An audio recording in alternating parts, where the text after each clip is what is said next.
Israël, c'est toujours un plaisir de venir, mais moi je suis déjà venue en réalité il y a déjà 4 ou 5 ans, plus de 5 ans. On a toujours le sentiment quand on vient en Israël qu'on fait un acte de courage et de bravoure, voire de témérité. Ce qui est assez étrange parce qu'Israël est un État de droit, est un État démocratique et comme si visiter un État démocratique c'était devenu quelque chose de politiquement incorrect. Voilà. La famille de victimes domiciliées aux environs de Châteauroux, selon les journalistes de Limoges, n'est jamais explicitement identifiée dans les rares articles faisant état de la mort d'Elric Fredoux.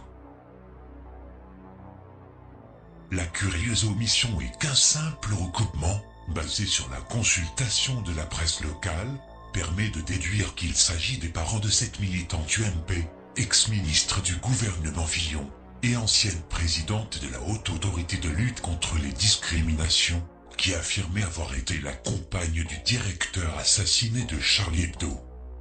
Et Elric Fredoux devait rédiger un rapport à leur sujet.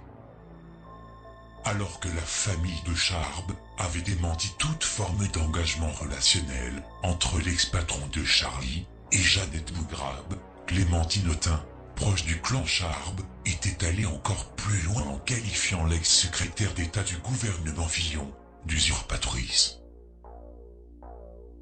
Une chose est certaine à ce jour, les nombreuses interventions médiatiques de Bougrabe, une juriste réintégrée au Conseil d'État en vertu d'un arrêté du 11 juillet acté par Valls et Taubira, comportent les mêmes éléments de langage, mais également des contre-vérités.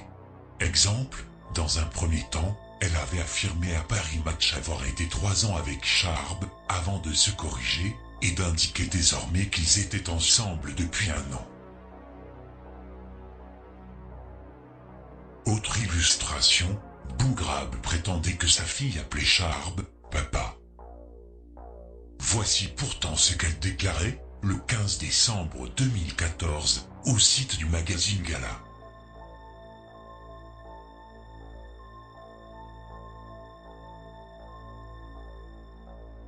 Celle qui s'affiche dorénavant comme la veuve éplorée de Charb, un homme qui fut pourtant absent, lors de sa dernière soirée d'anniversaire, avait déjà rendu hommage au caricaturiste, sans préciser alors tout éventuel lien entre eux, dans son autobiographie, sortie en janvier 2013.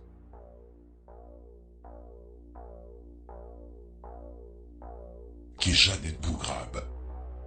Il est inutile de dresser son portrait cohérent et relatif à sa connexion accrue avec la mouvance anti-musulmane et pro-israélienne. Durant l'automne 2014, Bougrabe affichait publiquement son art du grand écart. C'est intime de Patrick Buisson, un ex-journaliste d'extrême droite, qui avait enregistré Nicolas Sarkozy à son insu, et qui est représenté en justice par un proche de Benjamin Netanyahou, milité en faveur de l'ancien chef de l'État. Je dois à Nicolas Sarkozy les plus beaux moments de ma carrière, notamment quand j'ai été à la HALD. Il m'a notamment soutenu pour défendre une petite crèche associative qui s'appelle Baby Lou. Nous avons travaillé ensemble pendant plus de presque 2 ans au ministère et j'avoue que c'est un privilège et un grand honneur d'être à Marseille. Dans les mois précédents, Bougrabe avait passé une majeure partie de son temps à l'étranger pour réaliser son documentaire, diffusé le 3 décembre 2014 par Canal+, et intitulé « Interdit d'école ». Mais voilà, la première personnalité publique à avoir évoqué un lien conjugal entre Charb et Bougrabe, c'est Caroline Forest. Ce fut le 8 janvier, à l'Aurore, sur l'antenne de France Inter. Je suis arrivée sur les lieux pas très longtemps après avec Richard Malka, l'avocat de Charlie, avec Jeannette Bougrabe qui était très proche et qui était la compagne de Charles. La veille, jour de l'attentat, Forest était venu sur les lieux en compagnie de Jeannette Bougrabe et le juif Richard Malka, l'avocat de Charlie Hebdo, qui aurait mis Charb et Bougrabe en relation.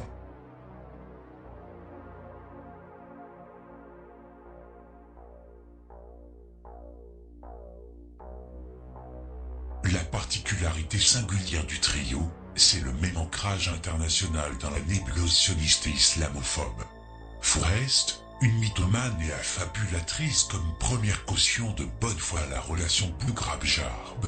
À vous de juger l'étrange omerta française autour de l'affaire Fredou Bougrab.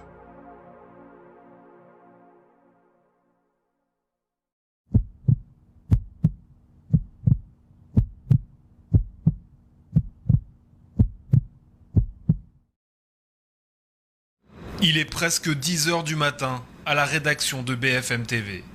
Chérif et Saïd Kouachi, les deux tueurs de Charlie Hebdo, sont alors retranchés depuis une demi-heure dans l'imprimerie de Dammartin-en-Goële. L'un de nos journalistes tente de joindre par téléphone le standard de l'entrepôt. Le 10 janvier 2015, BFM TV relatait aux téléspectateurs la genèse d'un scoop diffusé la veille. Donc là, quelqu'un me répond oui. Là, je lui demande si tout va bien, si la prise d'otage est avérée. Et il me répond que oui, qu'il attend la police. Et à ce moment-là, je lui demande qui il est, en m'attendant à ce qu'il me dise que c'est le directeur de cette imprimerie. Et là, il me dit que c'est Chérif Kouachi.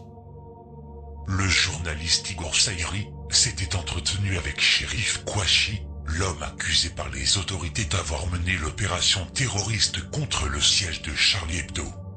Nous sommes censés entendre Chérif Kouachi revendiquer, depuis l'imprimerie de Dammartin-en-Goële, l'attentat en ces termes. Nous, on te dit juste qu'on est les défenseurs du prophète sallallahu alayhi wa sallam et que j'ai été envoyé, moi, Chérif Kouachi, par Al-Qaïda du Yémen.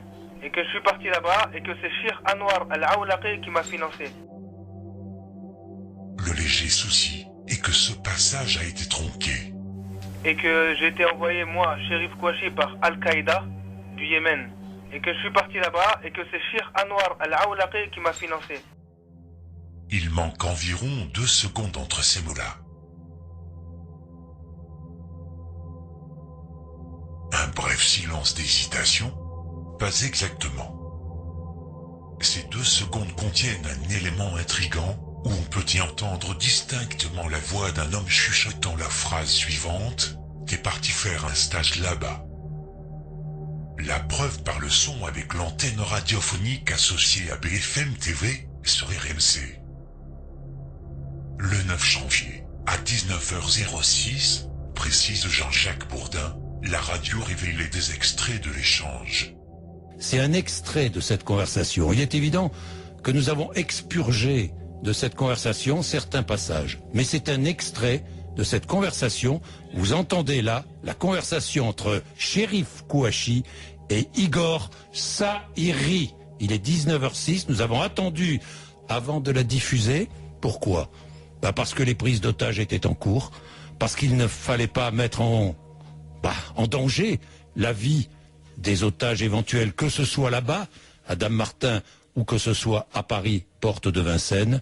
Maintenant, nous avons décidé de diffuser. Donc, écoutez, c'est Chérif Kouachi qui parle. Nous, on te dit juste qu'on est les défenseurs du prophète sallallahu alayhi wa sallam et que j'ai été envoyé, moi, Chérif Kouachi, par Al-Qaïda du Yémen. D'accord. Du Yémen. D'accord. Du Yémen. D'accord. On découvre qu'après avoir affirmé être envoyé par Al-Qaïda du Yémen, Chérif Kouachi marque une pause dans sa revendication. En fond sonore, une voix à ses côtés lui chuchote brièvement la suite de son discours. Qui est donc cet individu ? 2 choses l'une. S'il s'agit de son frère Saïd Kouachi, quel intérêt aurait eu ce dernier à faire préciser à son associé, terroriste présumé, un tel aspect anecdotique? Si c'est toujours lui, pourquoi BFM TV n'a-t-elle pas évoqué ouvertement cette hypothèse en soulignant son éventuelle participation? La censure de la chaîne Info, réalisée dès le lendemain, s'est accompagnée d'une intervention expéditive sur YouTube. Entre le 9 et le 10 janvier, plusieurs internautes avaient relayé l'extrait problématique diffusé à l'antenne du 9 en faisant remarquer cette anomalie via Twitter.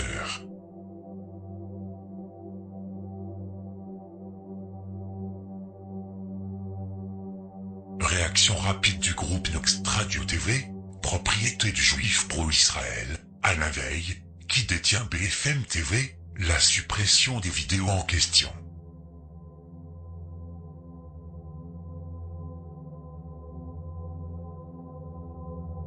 Une censure en toute discrétion, telle fut la démarche singulière de la première chaîne Info de France, au sujet d'un fait d'actualité majeure.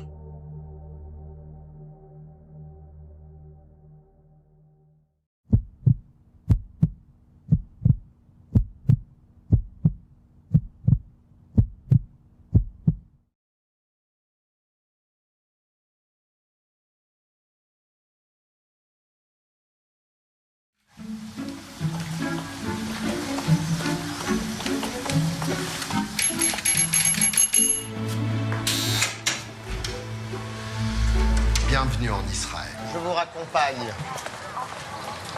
Merci beaucoup, madame.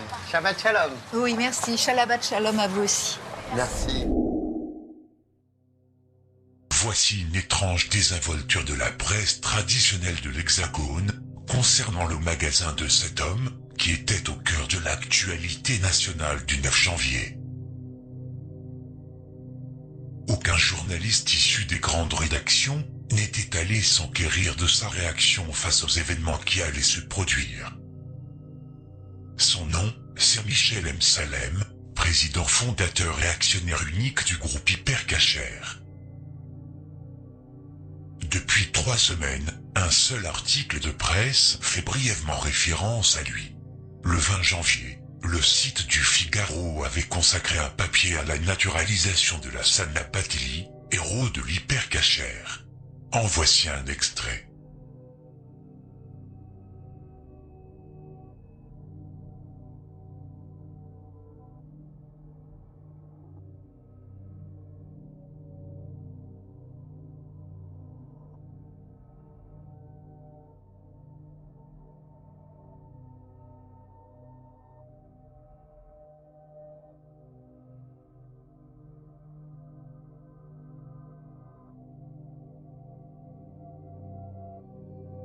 Ce même jour, l'homme était également apparu dans un reportage réalisé par le site de la mairie de Paris. On l'aperçoit en train de saluer le maire de New York, venu se recueillir devant son magasin de Vincennes, où s'est déroulée la prise d'otage, 11 jours plus tôt. Les connaisseurs de la mouvance sioniste hexagonale pourront également découvrir la curieuse complicité souriante, en ces jours de deuil, de Patrick Klugman, adjoint au maire de Paris, et Gilles Taïeb, vice-président du CRIF. Créé en 1992, le groupe Hyper Cacher disposait d'un magasin à Vincennes depuis 2010. Fondateur et président du groupe ainsi que de ses filiales, Michel Edmond Mimoun M. Salem. Notons que l'homme est également à la tête de la société financière M. Salem, créée en 1982 et disposant d'un capital de 2,5 millions d'euros. Le 21 janvier, au lendemain de la visite parisienne du maire de New York, un quotidien américain, le New York Post, avait rapporté une information singulière. Le PDG du magasin Cacher a envoyé sa famille à New York en réaction à l'antisémitisme dans Paris. Les journalistes du tabloïd ont été visiblement les seuls à vouloir recueillir le témoignage de Michel M. Salem et de son épouse. Le patron d'Hyper Cacher affirme ainsi que ses filles, installées avec leur mère à New York depuis avril 2014, sont beaucoup plus en sécurité. Quelle ironie de savoir que pour une famille juive, c'est bien connu de se réfugier dans un pays tel que les États-Unis pour des raisons d'insécurité, alors que l'insécurité dans ce pays est élevée bien au-delà que l'Hexagone. L'homme qui prétend songer à rejoindre bientôt sa famille avait déclaré également avoir, par coïncidence, cédé sa participation dans Hyper Cacher un jour avant l'attaque. Détail supplémentaire rapporté par le New York Post, il demeure néanmoins le PDG de l'enseigne commerciale. Hyper Hypercacher est une société d'action simplifiée unipersonnelle. Hypercacher Vincennes est également possédé par le même actionnaire unique, Michel M. Salem. Bien que moyennement rentable, Hypercacher était de plus en plus endetté ces dernières années. Pour cause, l'essor fulgurant de l'émigration des Français juifs en Israël, notamment en 2014, suscite inévitablement à moyen terme une baisse du chiffre d'affaires pour les commerces à destination de la communauté juive. La prise d'otage du 9 janvier, accompagnée par l'encouragement de Netanyahou à partir s'installer en Israël, devait accentuer cette tendance dans l'année à venir. Qu'est-ce qui explique la cession d'Hypercacher un jour avant, par sa figure emblématique? Mystère. Une seule chose est certaine, au printemps 2014, Michel M. Salem avait déjà estimé nécessaire d'entamer un virage personnel, avant de le prolonger aujourd'hui par une mutation professionnelle. Au regard des pertes financières que devraient provoquer les prochains départs des Français juifs pour l'étranger, il était temps, in extremis, de tourner la page de l'enseigne Hypercacher. Céder son entreprise après les événements du 9 janvier eût été mal interprété. Voici le procès-verbal de la réunion, déposé le 13 mars 2015.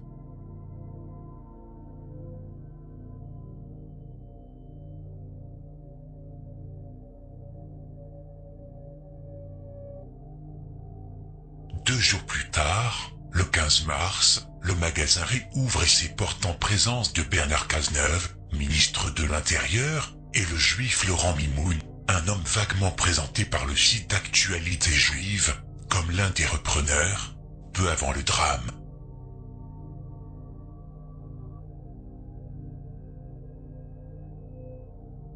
Curieusement, ce n'est pas le nom de ce dernier qui figure dans le PV de l'AG extraordinaire.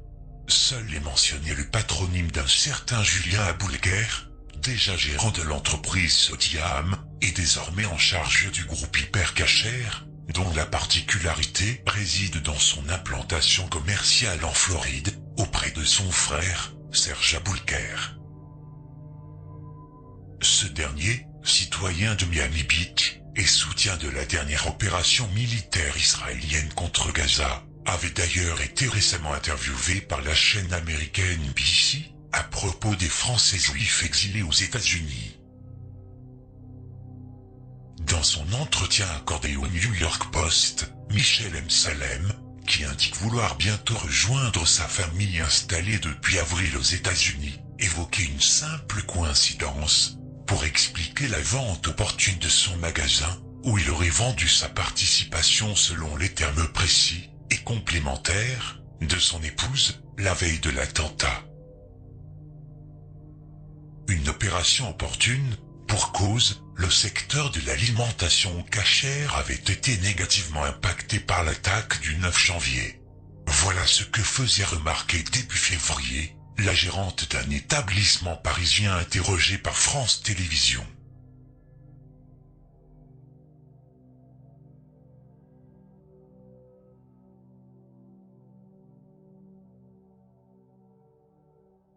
Même désarroi dans le reste de la France, comme l'illustre ce reportage de France 3 tourné à Nice.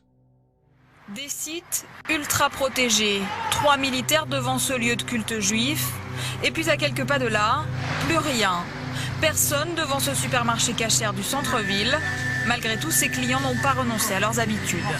Pourtant, depuis les attentats de Paris, la fréquentation de ce commerce a chuté, 30% de clients en moins. Comme d'habitude, cette patrouille de la police municipale fait le tour des commerces du quartier. Elle devrait désormais passer plus souvent, mais ça ne suffit pas à rassurer la clientèle.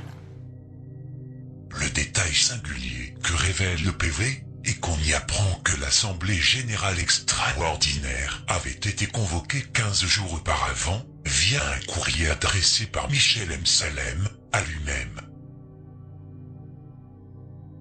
Associé unique de l'entreprise, l'homme était à la fois président de l'Assemblée Générale, gérant de l'Hypercacher, et président de la holding ME Invest, alors détentrice du magasin, comme le précise le PV.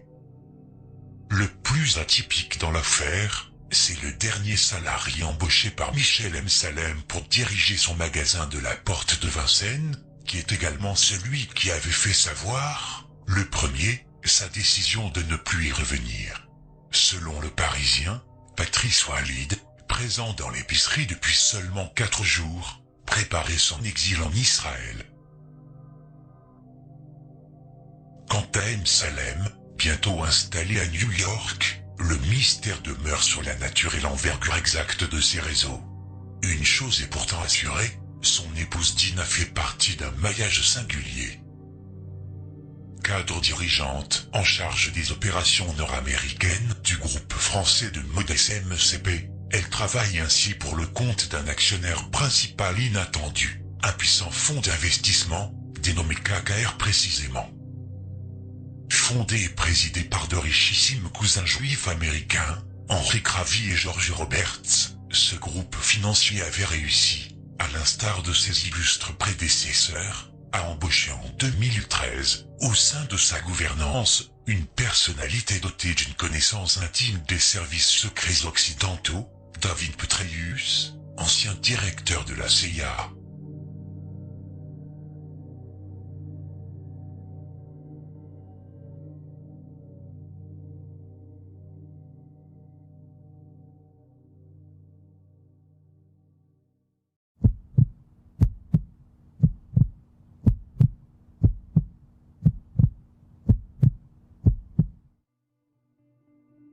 Dans une opération sous faux drapeau, surtout avec Internet, il y aura toujours les théories du complot qui se fixeront sur la toile, celles qui consistent à étaler des théories fumeuses ou absurdes, afin de démontrer très grossièrement une mise en scène, de jeter le discrédit sur toute contre-enquête plus sérieuse et aboutie, et de semer la confusion. Pour le cas de Charlie Hebdo ou de l'hypercachère, nous avons eu droit à la théorie des rétroviseurs de couleurs différentes, afin de justifier l'inconsistance avec le véhicule utilisé par les frères Kouachi. Une stupide théorie que reprend en cœur la sphère politico-médiatique, afin de crédibiliser toute personne qui douterait de la version officielle, pour continuer à maintenir celle-ci, mais sans pour autant se pencher sur les vraies zones d'ombre de ces attaques. N'oublions pas la théorie du complot indécente, qui est relative au meurtre du policier Ahmed Merabet, soi-disant pas mort, par le prétexte fallacieux de l'absence de sang sur le trottoir, après avoir été abattu à bout portant, alors qu'en général, ce genre de phénomène n'est pas obligatoire. Mais il y en a pourtant une qui se trouve être plus sérieuse que les autres, même si elle ne tient pas la route au final. Certaines personnes nourrissent une théorie du complot basée sur les images d'une vidéo où l'on voit Mehdi Koulibaly sortir de sa cachette dans l'hypercachère lors de l'assaut du raid et où, pendant un bref instant, on voit Mehdi Koulibaly avec ses 2 mains superposées, à l'instant suivant, le lâcher de son arme. Certaines personnes soutiennent également qu'Mehdi Koulibaly n'était pas armé, nous allons voir également qu'il l'était. Soyez attentifs.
tout simplement de cette même vidéo mais avec les images stabilisées et contrastées, ce qui permet de très bien distinguer les deux bras de Koulibaly, ainsi que la chute de, non pas une, mais ces deux armes. Un spécialiste des armes devrait d'ailleurs pouvoir facilement identifier l'arme la plus visible.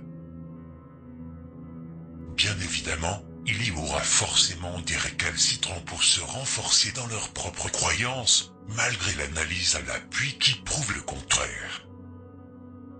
Certains pointeraient le fait que Koulibaly avait été effectivement menotté via la photo prise de son cadavre à plein ventre, recouvert d'une couverture.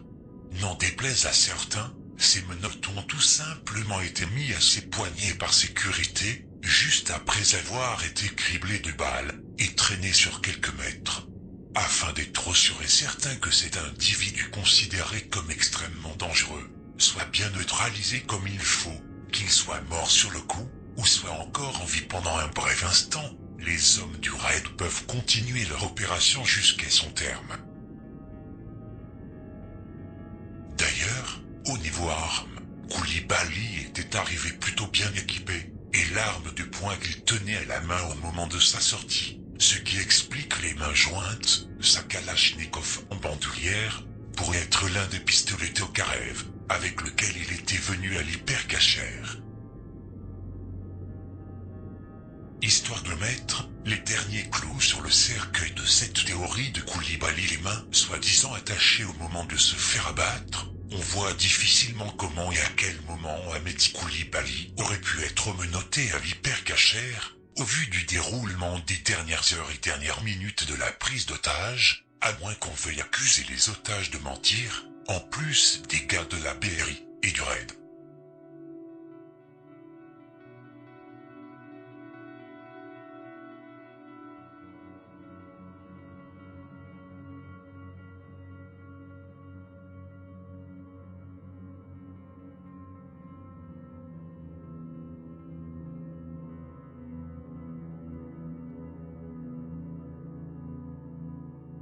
Et on voit aussi difficilement l'intérêt de menotteur par devant un individu, au lieu de l'attacher dans le dos, afin de l'empêcher de tenir une arme et de s'en servir.